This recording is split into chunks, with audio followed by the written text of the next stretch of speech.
Finally আমার আব্বু আম্মু চলে আসছে, এত কষ্ট করে সেই ভোলা থেকে 6-7 ঘন্টার জার্নি করে এই মাত্র নিয়ে আসলাম। এই দেখো আমার আম্মু এখানে একদম চিত্তে পড়ছে, কারণ বুঝে তো অসুস্থ হয়ে পড়ছে। আমাদের ভোলা এত দূরে, এই জন্যই বলে যে ভোলা বরিশাল একটা সেতু দরকার।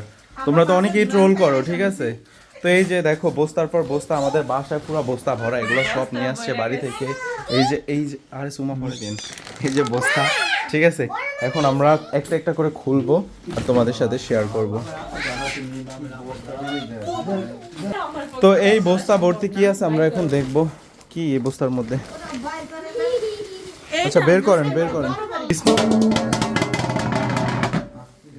বিসমিল্লাহ কইরা তারপর আমরা বের করলাম। এটা কি? এটা মাছের বস্তা। মাছ কয় কেজি আব্বা এদিকে?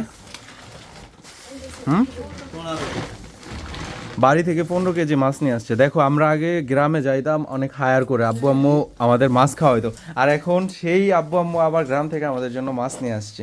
আমরা যেখানেই থাকি, বাবা মা যদি থাকে তাইলে পৃথিবীর যেই প্রান্তেই থাকি না কেন। তো এই যে দেখো